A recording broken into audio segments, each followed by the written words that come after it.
Sumainyo ang Panginoon. At sumainyo rin. Ang mabuting balita ng Panginoon ayon kay San Lucas. Pinupuri ka namin, Panginoong Jesucristo. Noong panahong iyon, ang Anghel Gabriel ay sinugo ng Diyos sa Nazaret, Galilea, sa isang dalaga na ang pangalay Maria. Siya'y nakatakdang ikasal kay Jose, isang lalaki buhat sa lipi ni Haring David. Paglapit ng anghel sa kinaroroonan ng dalaga, binati niya ito. Matuwa ka, ikaw ay kalugod-lugod sa Diyos. Wika niya, sumasa iyo ang Panginoon. Nagulumihanan si Maria sa gayong pangungusap at tinisip niyang mabuti kung ano ang kahulugan niyon. Kaya't sinabi sa kanya ng anghel, "Huwag kang matakot, Maria, sapagkat kinalulugdan ka ng Diyos. Makinig ka, ikaw ay magdilihi at manganganak ng isang lalaki at siya'y tatawagin mong Jesus. Magiging dakila siya at tatawaging anak ng kataas-taasan.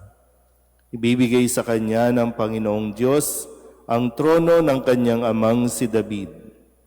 Maghahari siya sa angkan ni Jacob magpakailanman at ang kanyang paghahari ay walang hanggan." "Paanong mangyayari ito gayong ako'y dalaga?" tanong ni Maria. Sumagot ang anghel, "Bababa sa iyo ang Espiritu Santo at lililiman ka ng kapangyarihan ng kataas-taasan. Kaya't banal ang ipanganganak mo at tatawaging anak ng Diyos. Natatandaan mo ang iyong kamag-anak na si Elizabeth. Alam ng lahat na siya'y baog. Ngunit naglihi siya sa kabila ng kanyang katandaan. At ngayoy ika-6 na buwan na ng kanyang pagdadalang tao, sapagkat walang hindi mapangyayari ang Diyos." Sumagot si Maria, "Ako'y alipin ng Panginoon. Mangyari sa akin ang iyong sinabi." Ang mabuting balita ng Panginoon. Pinupuri ka namin, Panginoong Jesucristo. Isang magandang umaga po sa inyong lahat. Ngayon po ay Sabado ng ika-20 linggo sa karaniwang panahon at ating pong ipinagdiriwang o ginugunita ang pagkareyna ng mahal na Birheng Maria. At hilingin natin ang gabay ng ating mahal na ina upang ating pong maisapuso at mapag-isipan ding mabuti ang mga salita na atin pong narinig sa buong linggong ito. Balikan natin ang ilan sa mga salita na ibinigay sa atin ng Panginoong Jesucristo. Nung Lunes, ang sabi ni Kristo, ito'y patungkol doon sa isang tanong ng isang mayamang lalaki. Paano ba magkakaroon ng buhay o buhay na walang hanggan? Bukod sa o higit, ay kailangan sundin ang utos ng Diyos, ang lahat ng kanyang sabi, lahat ay sinusunod niya na maliban sa bagay na ito. At sinabi ni Kristo, kung ibig mong maging ganap, mahalaga po yung salitang maging ganap, ibig sabihin maging kompleto, umayo ka, ipagbili mo ang iyong ari-arian at ipamahagi sa mga dukha ang pinagbilhan. So sana po, pag dumating yung araw na tayo po ay kailangan ng lumisan, hindi na kailangan hintayin pa yun, kundi sana dumating yung araw na kayanin nating mag-detach sa mga material na bagay na para lang sa mundong ito. Nung Martes, ang sinabi naman ni Kristo, sinasabi ko sa inyo, napakahirap mapabilang ang mayayaman sa mga pinaghaharian ng Diyos. Napakahirap mapabilang ang isang mayaman o ang mayayaman sa paghahari ng Diyos. So, bakit kaya? Ano? Kaya sabi ko sa nung Lunes, kung saan ba nakalagay ang ating puso o saan ba yung values natin nakadepende. Sa utos ba ng Diyos o sa mga material na bagay sa mundong ito.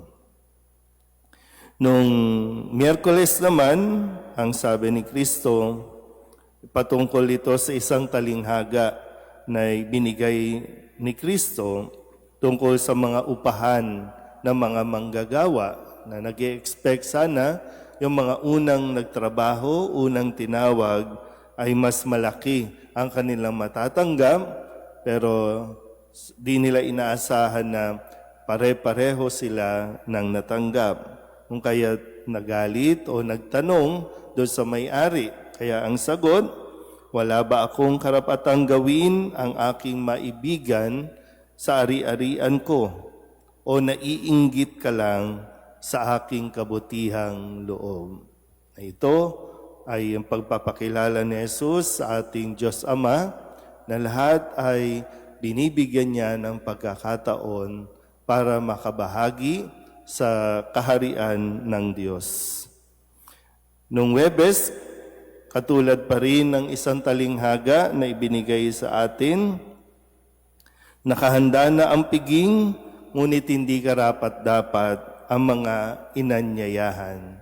So yung imbitasyon ng Diyos na makisalo at dumulog tayo sa piging kung saan naroroon at inihanda niya para sa kanyang anak. Pero kailangan maging handa naman tayo sa pagpasok natin kung gusto natin pumasok sa kaharian ng Diyos. Kahapon, isa rin tanong na sinagot ni Jesus, alin ang pinakamahalagang utos?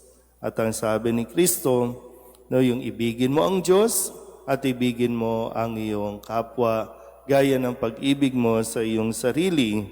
So sa dalawang utos na ito, nakasalalay ang buong kautusan ni Moises at ang mga turo ng mga propeta.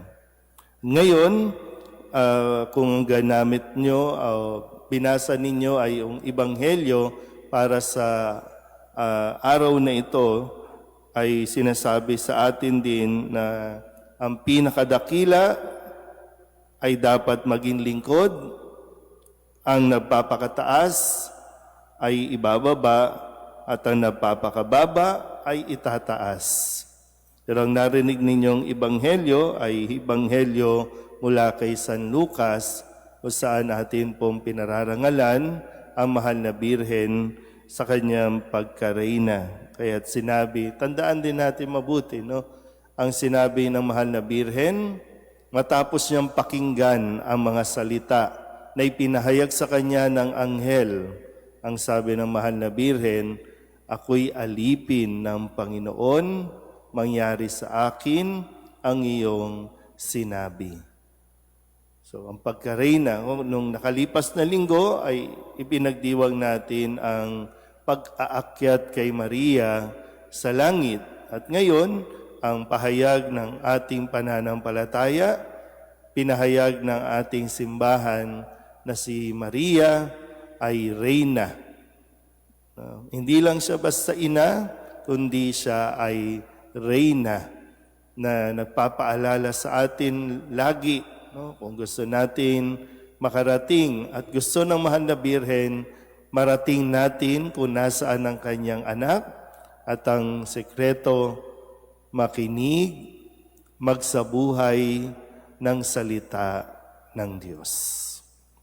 Amen.